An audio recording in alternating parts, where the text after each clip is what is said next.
The calm before the storm. The toughest competition in MMA. The Ultimate Fighter, coached by Daniel Cormier and Michael Bisping, is back for its 34th season. The two UFC legends, guiding 20 up-and-coming prospects across women's strawweight and men's bantamweight through a grueling competition where only one from each division can be left standing by season's end.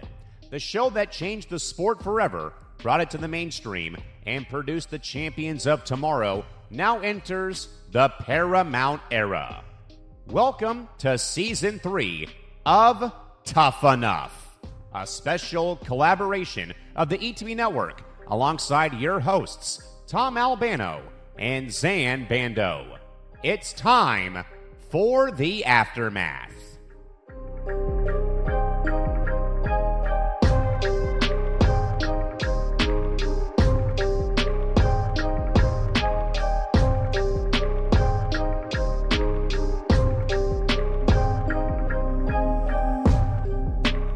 All right, everybody, we're back here for episode 2 of TUF Enough, our little look at the Ultimate Fighter Season 34, Team Cormier versus Team Bisping. Second episode now has been out for a couple of days. You've seen the first men's bantamweight fight. If you haven't watched the episode already, now is the chance, as we're going through this very basic intro, for you to click off and go watch the episode and then come back. Otherwise, be prepared for spoilers ahead. Zain, interesting start to the season thus far. We've had our first feature on a particular fighter. We've had already Dana White disappointment, and we've already got some tension amongst, well, both fighters and a whole coaching staff. Yeah, the jury is still out on potentially how exciting the season could become, but I would say through the first 2 episodes, it's already exceeded my very low expectations. I don't know about you. This was a little bit of a setback from a fight perspective, but overall, the content of the first 2 episodes has felt, again, I think I'm going to keep saying it until it doesn't exist anymore or doesn't seem like it, is that, you know, it feels very old school, and I feel like episode 2 brought about that for the most part until the fight, of course. So, yeah, so, I mean, there were still some characteristics, and like you said, characteristics of the old tough seasons, and, I mean, jury's still out for it, but I guess we'll see that more, hopefully, with stuff that's going on outside the cage and in the tough house, and, you know, yes. I mean, the first fight was good. The fight on this one could have been a lot better, but we'll discuss all that as we break down the episode. But before we begin, obviously we'll take the time out to do our usual here at the ETV Network. Make sure you hit that like button, hit the subscribe button, hit the notification bell, ring that bell so that way you get notified of everything here at the Empty the Bench Network. Hopefully, you know, we've had TUF Enough. TUF premiered on Sunday, the same day as UFC White House card, and then they quickly released episode 2. You know, had to take some recovery from the White House weekend. Hopefully, beginning with episode 3, there will be a consistent time and day for TUF Enough at that point. So I'm hopeful too, although given, I guess you could say, the state of the chaos that is the UFC right now, I'm sort of expecting anything and everything at this point, because right now, so far, the season has been inconsistent from a drop standpoint, and I'm sure people subscribed to Paramount feel a similar sentiment. So, I mean, Zain, you're talking about a fight promotion alongside a streaming company that doesn't even have a White House replay yet. That's correct. Unfortunately. The only replay that exists of the White House card on Paramount are just the fights themselves. And that's it. That's why you turn to Fight Pass, people. That's true. Anyways, hit the notification bell so you get notified of everything here at the Empty the Bench Network. So that's why it's important to subscribe. If you're watching on any of the X platforms that we stream to, we thank you so much. Hit the like, hit the repost, the quote post, what have you. But then come to our YouTube home, youtube.com/ETV Network, and make sure you subscribe there. And speaking of social media, follow us across social media on our particular shows. For me, it's at Fight IQ ETB. For Zain, it's Bando's Breakdown. And then follow the network at ETB Network. And then you see our social medias on our little name tags here at Thomas Albano, at Zambando99. All right, let's get into episode 2. And episode 2 pretty much led off from the ending of episode 1. Like if you put episodes 1 and 2 together, it would have been a really smooth transition. What wasn't smooth, however, was what was going on, where Daniel Cormier and his coaching staff were clashing. Because if you remember from last week, and we talked about the end of episode 1, I say last week like it came out last week. I forget that's a two episode week. You saw Sean Mora, and we talked about the controversy with Sean Mora from episode 1, where he and Ulu were grappling during the tryouts. Ulu accidentally headbutts him, and Sean punches him, which leads to the whole idea of maybe they'll cut Sean for that, but no. And knowing what had happened between Sean and Ulu, Sean Mora, who's on Cormier's team, Cormier gets to pick first men's bantamweight fight. And there's this thought that maybe, okay, they'll book Sean versus Ulu because they know, the tension and they know what happened. And Ulu's still sporting the cut, so Ulu's a little banged up. But DC says, no, I'm not going to do that. And that's why we get the fight of Christian Strong versus Marlon Jones, which we'll talk about later. And DC's logic was, well, I don't want to reward Sean for what he did. Now, my only gripe with that, Sam, is like you saw the coaches being all like, what the hell is this? You're going you're completely against our word, even though it's DC's team. My gripe with it is more about how it looked like last episode, Cormier and Bisping were looking to potentially cut him for what he had done. But then they talk about how remorseful he was behind the scenes and it was given another chance. And when Bisping drafted Ulu, DC was like, okay, I'm going to draft Mora. But then says, I'm not going to – like, what is the mindset of DC with Sean Mora? Because it feels like I'm getting conflicting messages. So I think this is where we disagree. I think there's a plot building to where they want to make that fight as close to the finale as they can to try to keep the anticipation up, because you don't want to do it too early, at least in my opinion, to where the fight happens, tension boils over in the house, and then all of a sudden another fight happens and it's a domino effect to where one of those two guys, presumably the loser of that fight, becomes a wild card, and it feels like it's a complete waste of time. So I think personally they want to build it up to where the tension is so heightened that there's no way other than that fight for whatever week it ends up being, maybe week 5, week 6, or week 7, to where that's the fight that people have been waiting for the entire season. So basically, I wasn't going to go to it, but since we go, so basically this is behind the scenes shenanigans to make sure it's held off. 100%. I think I'm already starting to understand this plot 2 episodes in. So this is some string pulling, basically. Mm-hmm. And this isn't me like knowing anything or the end of the episode. I know absolutely nothing, just like you know absolutely nothing. Also, I'm just seeing it from the perspective of, okay, let's try to build this to make this the most anticipated quarterfinal or semifinal in quite some time, and having these two guys fresh and ready to go is the only way to do that. So, pretty much. But you saw tension between Cormier and one of his coaches to the point where they had to step outside and they were bickering at each other. Yeah, they were. Now, to be honest with you, I do think his coach was a little bit in the wrong. I mean, I understand that, your assistant coaches need to have a say because they're also on the team. But at the end of the day, Cormier is the head coach. and it should be Cormier's decision with whatever he wants to do. And if for whatever reason it comes back to bite his team in the ass, the only person that can be blamed is Cormier. So, I mean, that's really it. I mean, if you want tension, you're already getting it. And we're 2 episodes into where, I don't know about you, but the way the first 2 episodes have been formatted, and this is, to me, brilliant editing by the producers who put this together.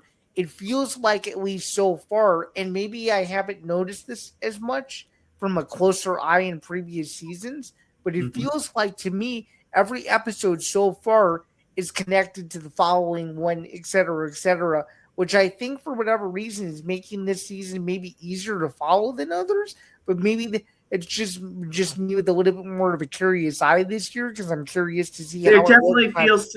It definitely feels. I think the word you're looking for is linear. Like they're actually and everything is flowing together. Correct, and it's raw, knowing that nothing is blocked out. Right, and that's the thing. Being on Paramount Plus now, you're hearing the F-bombs, you're hearing all the cursing and the insults. It's not, it's not something that's being cleaned up for television anymore. Well, something tells me that they're just pickpocketing they're pickpocketing their weakest links until there are no weak links anymore on both teams. All right. That's what I personally think. That's at least what my takeaway was from the whole scenario, but certainly a fire way to kick off the episode for sure. It was like, okay, we're back to where we were in episode 1. Let's see this thing continue. So, okay. Well, since, we'll talk about the fight and we'll talk about the preview of next week's fight in a little bit, but since you're talking about episode flow and, certain characters, fighters in this case, standing out, I think the best example I can see between this episode and the one that's going to be coming up soon is Tina Black. Because here's your big house issue this week. This was a major issue. Yeah. Upset at some of the messes that were going on in the kitchen. And Franklin from Team Bisping is there. And he says he feels the energy of like an angry mom from Tina Black, where she's saying. And then I don't remember, and to follow up on that, that's a good segue. I don't remember who the next person was who semi-agreed, but somebody else said it may have been one of the one of the American female cast members said, maybe she just simply has an attitude problem and nobody knows really what's going on with her. And that was the most unique part is some of them on both teams, not just, Team Cormier or Team Bisping or even vice versa, they're all kind of noticing a similar pattern. Yeah, definitely. Like a lot of the fighters afterward, like in the time that the issue was going on, you saw a lot of the women fighters agree that Melisano was the one who was kind of taken aback by it. Anna. Mm-hmm. That's the thing. A lot of the women's fighters seemed to originally agree with her that it seemed like a lot of the male counterparts were not doing their proper etiquette when using things like the sink and everything else around the kitchen, which, to be fair, that is a classic issue when you are sharing a house with others. That's a classic issue going to college days, let alone sharing a house with 15 other fighters. Well, yeah, and that was going to go to my next point. I think this whole drama with the kitchen situation is only going to make Tina Black's teammates and non-teammates turn on her even more, because if she keeps doing that, they're all going to get irritated and they're going to say, okay, well, when she fights, she needs to prove that this strict, rhetoric or whatever is maintained, because if it isn't, then who knows? It could end up showing in the octagon where she's too distracted, or maybe she doesn't show her full skill set. So I don't know. It's very, very unique. And if I'm not mistaken, we'll talk about it when we preview next week, but Tina and another one of the women's fighters are going to get, according to the preview, look, it seems like they're going to be tempers flaring, basically. Yes, I believe that's right. You can correct me if I'm wrong later on, but I think it was her and Alves that got into it a little bit. I think it might have been, no, I think it might have been Gigi. Okay, gotcha. Okay. Yep, that makes more sense. So, I mean, we'll see but everything that goes on next week, and we'll talk about it. But yeah, I understand what you're saying, that it seems like Tina is a real standout. Now, she's a standout a couple of ways. One, she's the most experienced of the female cast members, and that puts her in a position where she could be a favorite to win this season on the female side. On the other, like you said, she could become the lightning rod of hate very quickly. Yeah. Yeah. It definitely feels very, very much like a heel role, though, a little bit. Well, you know what? I feel like she might embrace playing the heel. Fair enough. But this episode mainly revolved around Marlon Jones and Christian Strong, since they were the ones who were competing. And they set the theme right from the beginning, that Christian Strong is a classic All-American wrestler, that Christian Strong, and maybe not All-American, but he is an American-based wrestler. Yes, an American-based wrestler for sure, with a very, very, very, and when I say very, very, very, I mean it, very difficult upbringing. Very difficult. Yeah, they put a lot of emphasis on Christian Strong's background. It almost like they kind of, not to give it away completely, I mean, whatever, you're here, that they kind of were flashing to you, yeah, this guy's important this season. Mm-hmm. And to be fair, though, Marlon Jones is a pretty interesting story himself. Right. But they also said it right from the beginning, the idea of Marlon Jones, who grew up in Liverpool, lived with and trained by his uncle. So the fact that he was growing up in Liverpool, Bisping already had the connection there. The constant yelling of Scousers don't get knocked out. Shout out Patty Pimlet. Yeah. But they said it right from the beginning that Marlon's weakness was ground game. Marlon's weakness was wrestling. That Marlon was a fantastic boxer, but he struggled on the ground. And Bisping's like, that's the weakness of the English fighters. They are terrible wrestlers. Yeah. 100%. And, you take a look at both guys and you take a look at both of their backgrounds, it made you think, like, okay, this fight is either going to be really interesting if it stays on the feet, and if it goes to the ground, it's going to be one-sided. And not to give too much away, but the latter outdid the former in this fight. And Zain, but when I'm sitting here and thinking about it, I mean, yeah, I can't think of too many British English fighters who are really good on the ground. I mean, yeah, because you got to think, like, Ross Pearson wasn't that good on the ground, right? Bisping himself wasn't great on the ground. Bisping himself wasn't that good on the ground. Dan Hardy himself wasn't the best on the ground either, right? Leon got dominated by Bilal on the ground in their title fight. Yeah. It's kind of, I mean, there are probably going to be exceptions, but it seems like an MMA stereotype that the English just can't wrestle. Yeah, and you could make a similar argument, even though he is from Scotland. You can make a similar argument that maybe Paddy Pimblett isn't the best on the ground either. Now, those guys, they like the brawls. That's what they like. They like the box. Right. And it's just one more in a similar category. Well, maybe he's a rare outlier. It depends on what part of his career you talk about. But I would also put Paul Craig in that category too. It depends what part of your career you're talking about. Right. I think Paul Craig, out of all the names we mentioned on there, Paul Craig was the best on the ground. Oh, 100%. I don't think there's any remotely a debate on that one. So, But they basically said, hey, for Marlon to win, Marlon's like, he's not going to take me down because at least I have strong range management that I could use with my boxing. Meanwhile, with Christian, I See, this is why I think DC has the team that he does, and why DC is such a great coach, because he's even talking to Christian about the differences in how you shoot for a takedown as a traditional wrestler versus Right. what you have to do in MMA, because he focused on the knee. That when you're shooting in wrestling, your knee can touch the ground, but that's pretty much a dead giveaway, when doing that in MMA. That's why DC's like, you got to go for the single legs. You can't you can't have your knee touch the ground, dive right in and go for the double legs. You have to do a single Right. leg takedown. Right. Exactly. Yep. Which Christian Strong did during the fight. You saw him go for one leg, and you saw the single legs. Yeah.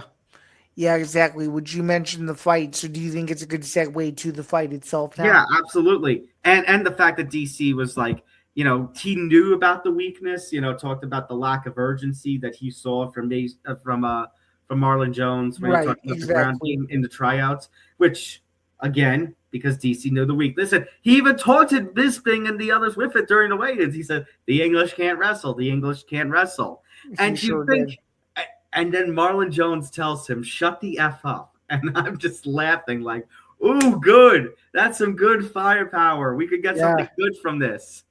Yeah. And then, Yeah, well, I'm gonna say this. Him saying that line, I think he's gonna be saying that a lot this season, because you can tell that both of those guys keep getting under each other's skin almost every single week, at least so far. So yeah, that's I was gonna say, isn't that the second? Didn't Marlon say something to him last week too? yeah, he did. He did.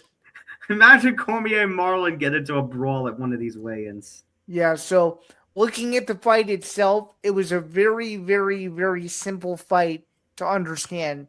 Christian Strong, heavy wrestling base. Marlon Jones just couldn't get anything really together. But to Bisping's credit, and I got to give him this, he's semi right. Christian Strong really didn't do much effectively on the ground. He did enough to win the fight, but he really didn't put Marlon Jones in any precarious positions. The fight didn't really look over at any point. Like, he just kind of took him down, held him down, landed the elbows he needed to, and that was about it. And then he rinsed and repeated for basically 5 more minutes, and that was the fight. And the thing about this fight is yes, he did what he needed to do to win, and it was the perfect kind of strategy. And just basically what happened, you saw Strong bring pressure right away. Right. Jones, and to Jones' credit, he had a little bit of, pardon me, a little bit of defense. Very in the opening seconds, as Strong was trying to pressure him, get him to the fence, but it didn't take long for Strong to sit him down. You saw some strong ground and pound from him, from Strong, no pun intended, during the end of the first and end of the second round. The problem is that he waited until the end of the first and the end of the second round. You're like, you said, oh, he didn't really put him in any compromising position. And the thing is, yes, but I feel like Strong could have, and he just... Yeah. That's not to say that he couldn't have, because he certainly could have. Yes. And he just did. And actually, he could have gotten the finish earlier with the what was it? The rear naked choke attempt in the second round. Oh, that's right, yeah. And to Jones's credit, he escaped that. And earlier in the round, he actually did try a desperation guillotine, but it didn't look any sort of way close. No. Being around. He would have had to roll over a little bit to go on one hip, and then he might have had a chance. But outside of that, no, it wasn't really there at all. Mm-hmm. And pretty much what this fight was one of the things you talked about it, Sand, last week, that it could have been a very boring fight, and it could have been, well, and you heard the word, Dana said it uncensored on the show, wrestle-effed. Yeah. That's pretty much what it was. That's exactly what happened. So, in case you didn't know by now, Team Cormier goes up 2-0. Obviously, as it says there, wins a unanimous decision in 2 rounds. One of the easiest Ultimate Fighter fights to score in recent memory, at least in my opinion. But having said that with Dana, he admitted he's not impressed. Which, on one hand, I feel like we've seen much worse fights. I feel like there were a couple of fights in the last 2 seasons that were worse than what we saw here. Yes, absolutely. On the other hand, we've talked about in the past with Contender Series and just any sort of UFC related product. When you've got somebody who could finish a fight like Christian Strong could have, that's going to make the boss very unhappy. Right. But the good news, though, for Strong is that he has a chance to flip Dana's opinion entirely in his next fight. So he better use that as motivation to know that Dana's not messing around and that he's actually paying attention. By the way, I don't know the last time this happened, but Dana appearing at the first 2 fights of the season is a good sign that he's locked in. So pretty much. That sometimes doesn't happen where he's not always visibly shown at all of them, but so far he's 2 for 2. So, and to the fighters who are fighting next week, I hope you guys put on a good show, because I've got a feeling if they don't put on a good show next week, then you're going to hear some sort of rant from Dana about how so far he's not impressed with the fights this season. I think so too, and who knows? It could be worse enough to where he might have to talk to all of them if it's that bad. You never know. Here comes the modern day version of "Do you want to be a fighter?" Yeah, which he hasn't done in years, but honestly, he might need to at this point. You never know. Depending on, well, we'll see next week. And next week we go to the women's strawweight, back to the women's strawweight division. It's Bisping's turn now to make the fights. And instead of booking Mora versus Ulu, because again, he knows trying to give Ulu time to rest, you mentioned a strategy, Zain, that it seemed like DC tried to do a little bit, and where DC tried to take out the strong link and then tried to take out a weak link. Well, Bisping's going to try to take out a weak link. He is picking Anita Kareem, DC's last draft pick from the first episode, and he's going to have her take on Gigi Canuto. Yeah, this is either going to go one of 2 ways. This is either going to be a striking clinic, or this is going to be yet another dominant wrestling display, I think. Well, I mean, like you kind of alluded to, this should be a little bit of a must-win for Team Bisping, because if they go into this season with an 0-3 start, it's not going to look good. And I think they know that. And I think that's part of why Anita got picked for this fight. And he thinks that Gigi's fight style is going to, Anita's not going to have any sort of match for that, any sort of answer for that. Yeah, so what is your pick? I think Bisping gets on the board. What do you think? Bisping's getting on the board this week. It's nothing against Anita. I just think Gigi's pretty good. Okay, but I do think, though, that depending on how Anita fights, I think there could be a potential twist where maybe Anita's brought back in week 8 or week 9, though. So I could see don't know. that. I think you're going to see some weird wild card possibilities near the end of the season that don't make any sense at all. I don't know if it's just me. I don't think Anita deserves to be the last pick, but they're really painting her as this like wild card, dark horse underdog for some reason. Yeah, for some reason, which means it's only going to get crazier in future weeks would be my suspicion.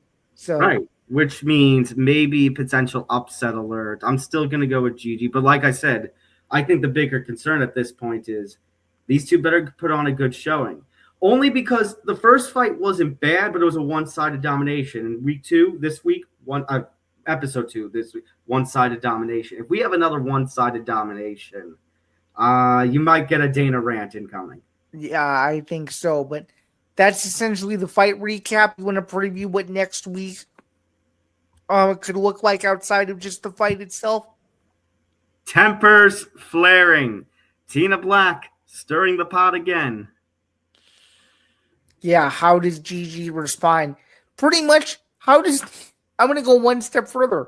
How does the entire house respond? Because it seems like it's starting to get on people's nerves a little bit. Yeah, that Tina Black is consistently stirring the pot. Zain, I'm gonna go one step further with this. Okay. Where does Kevin Lee fit into all of this? It's a very, very good question.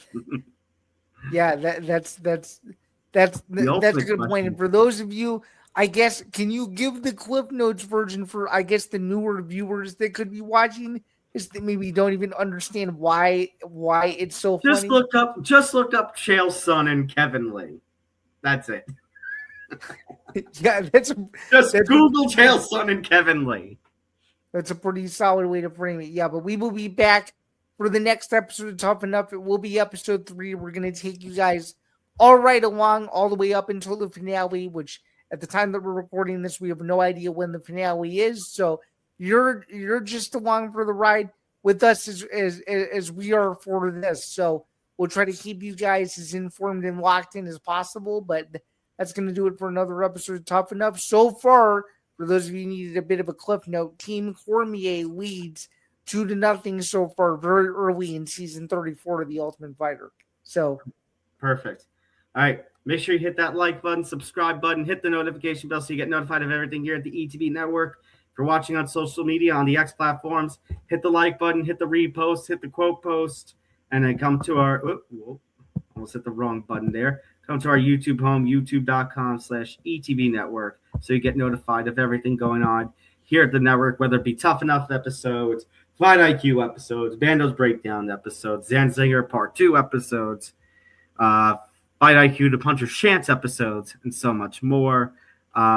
Make sure to follow us across social media at Fight IQ ETB, at Bando's Breakdown, and at ETB Network. And then you can follow Zain and I across our own social medias at Thomas J. Albano and at ZanBando99.